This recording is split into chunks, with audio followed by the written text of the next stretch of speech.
I just had to share some thoughts that I've had about the shooting and killing of Charlie Kirk. And I've taken a few days because I really wanted to think about this because a man's life was taken. And I think all life is sacred and we have to honor it. And so I didn't want to just come out with something. I mean, I think we all have lots of different thoughts on this. I want to share something I've observed not in him, but in how people have responded to his death. So, and how I responded. And admittedly, it's a mixed bag. So I just want to kind of analyze those feelings that we're all going through and, you know, what can we learn from this about ourselves and how can we be better people? I've seen a few general responses. Like there's one response mostly coming from people on the liberal side of the political spectrum that generally says he deserved this. He preached hate, he preached violence, and that was his end. And they point out how, the people who followed him, the people who loved him, expressed so much remorse for his death. Then they point out, but they have no empathy for those children dying in Palestine, in Gaza specifically. And then I see people on the other side of the political spectrum, Republicans, conservatives, who point out that you guys, you have to look in your heart. If you don't have empathy for this man's death, can you really call yourself a human being? And these same people who are showing empathy for Charlie Kirk do not, show empathy for the children in Gaza. And so why is this happening, right? But before I get into that, I want to look at my own response because it's not something I'm very proud of. My initial reaction, I would call it restrained jubilation. This guy preached hate, and there's a certain poetic irony to how he met his end. But then I caught myself. It's like, especially when I saw the video, it's one thing to hear that he was killed. Seeing him get shot was shocking. And it really put things back in perspective for me because I may not like this man, but shooting him like an animal, it really hit me hard too. It was difficult to watch. It really hurt to see the depravity, to see how low we can sink, right? No matter how much I may hate what he has to say, he was spewing ignorance, in my opinion. He was spewing ignorance. And the cure for ignorance is knowledge, not a bullet. I hope any of us should feel free to speak our mind freely and not have to worry about being shot, not worry about being killed because of our thoughts. If we don't like what somebody has to say, respond to them. Go, you start speaking about what you believe. That's the answer. But when we respond and we feel this jubilation, this, even if it's a restrained jubilation for the death of another human being, we have to look inside ourselves and say, well, what's going wrong? And that's really what I want to concentrate on today. Why are there these dramatically different responses? Why is there this selective empathy? Because both sides point this out. People on the right point out that the left, oh, you have selective empathy. People on the left point out to the right, oh, you have selective empathy.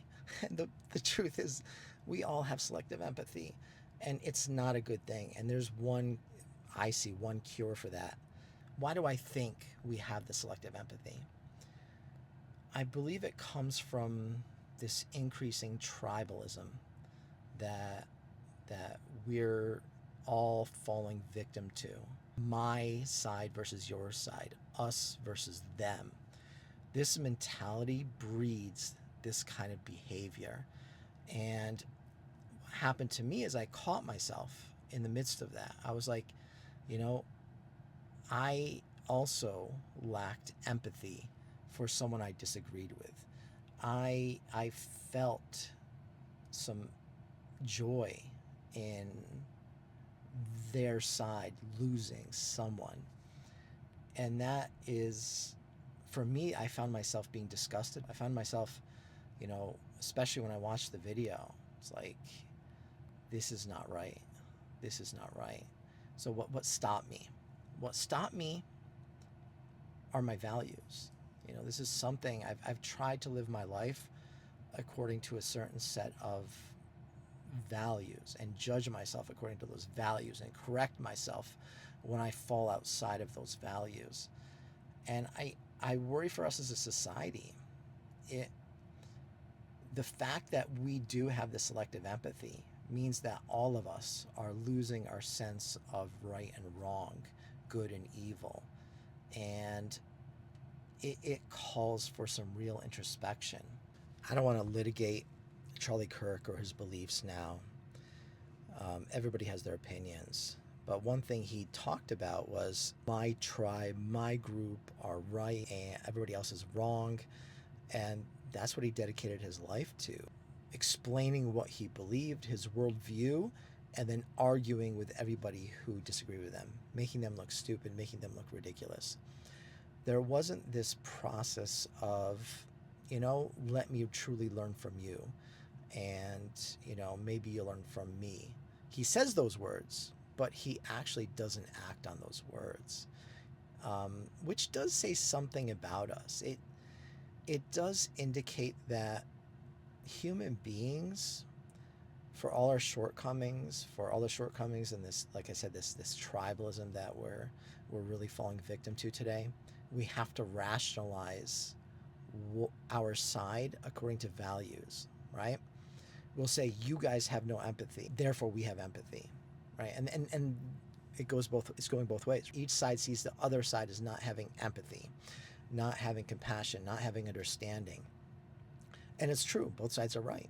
Each side has empathy and understanding for their side, but they don't have empathy and understanding for the other side. But then they rationalize that they're right because the other side is wrong. Because the other side is wrong, we're right. This thinking that if the other side is wrong, then I have to be right. That's flawed logic. The other side can be wrong and you can be wrong. The other side can be right and you can be right. You could just be looking at the same situation from different perspectives. And so there's this false thinking going on. And that's kind of what I want to get into next, which is, if we want to overcome this, there's values that we live by, but then there's also this internal balance. We have a very emotional part to ourselves that feels a visceral reaction. So I felt two visceral reactions. The first was this man who I disliked dying, being taken away through violent means that he himself espoused. Then when I saw him, how he died, there was another visceral reaction. And then my mind had to reconcile all these feelings, all these thoughts. And so I use values to wade through these feelings, these thoughts. In the end, I concluded, like, he's a human being. He didn't deserve this. It is life. It is sacred. That's my belief. I hope we take some time to really look inside, to do some introspection, to really understand who we are at this time and who do we want to be going forward. Because the kind of world we're in right now is one that Charlie Kirk himself was advocating for. He specifically said he does not believe in empathy. He doesn't believe in empathy. And that seems to be the world we're creating. And if we really truly despise what this man stood for, then I think we really need to make it a point to understand ourselves, understand, are we more like him than we care to admit? Are we really, maybe we're just the other side of that coin, of that anti-empathy coin that says, I have empathy for my side, but not for those who I disagree with, not for those who are racist or support racists or are intolerant or support people who are intolerant. Because what I've realized is, I may dislike him because he's advocating these things, because he knows better. At least that's what I'm assuming. But the people who follow him have real grievances. I'm Muslim, I'm Circassian, my parents and grandparents emigrated to this country. But another part of my background is rural upstate New York. People who feel forgotten, who feel disenfranchised, who feel like the world really doesn't care about them. And so here are these people who come along and say, you know what, you're not evil. The world criticizes white Christians, but we're not that bad. We built this society that people come to. Our ancestors built the society that people come to, fleeing their own ethnic and religious groups. So where's all this criticism coming from? And I think we need to be more empathetic. I think we need to be more understanding. Not of people like us, not of people who agree with us, but people who disagree with us, people who even are outright hostile towards us. Because there's something there. There's a pain. There's a trauma. There's something going on in their life that is causing them to be angry. It's easy to look at the other and only see the negative. But those people taught me right from wrong. Rural upstate New York taught me how to be a moral, good person. So when I see rural people, I don't see evil. The vast majority of all these groups I belong to are good. They are good people. And often many of them are traumatized. And what's happening is we're taking out our traumas on each other. We're taking out our fears and angers on each other. And that's why I really don't like leaders like Charlie Kirk, because they focus our trauma, our energy on hating the other, on mistrusting the other, on making the other evil and us good. And the world isn't that simple. And in painting ourselves as victims and others as evil perpetrators, we rationalize our own evil. The people who join Al-Qaeda and ISIS, they are traumatized. They are victims. And so they see the entirety of the West as their enemy, and they rationalize any kind of evil against them.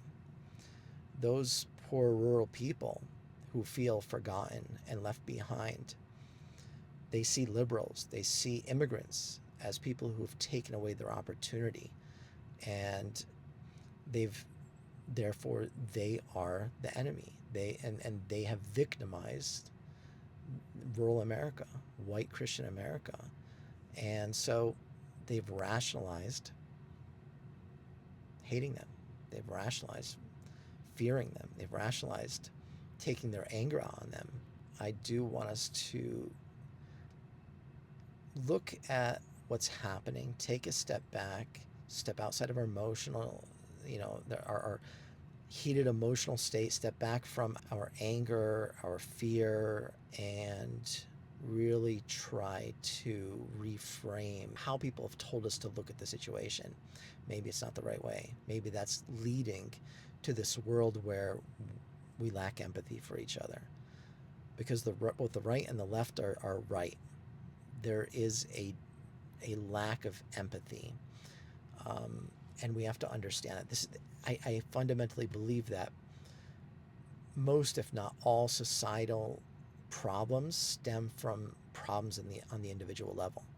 If we fix what's in us, then we can build stronger families, build stronger communities, build a stronger society. But it starts with us. And situations like this assassination, really are a time for introspection, a time to really look at ourselves. Like, why do I feel the way I feel? Am I living up to who I want to be? Who am I? Who do I want to be? What are my values? What are those values I live by that I will not compromise for anything?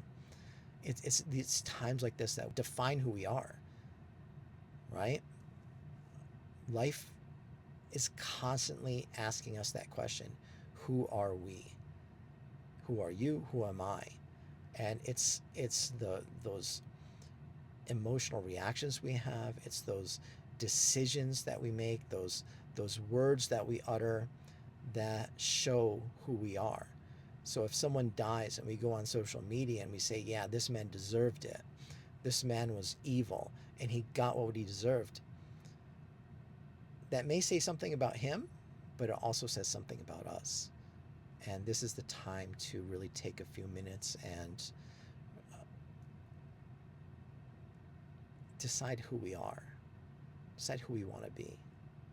Um, I hope something here made sense. I hope something here touched your heart, because it's been a crazy few days. I have to admit, like I never thought I would have such a strong emotional reaction to this, and such conflicting feelings about this. And I've spent a couple of days trying to process this, and now I'm really sharing what the kind of thoughts I had around this issue, my own failings, my own, how values have helped me kind of navigate this.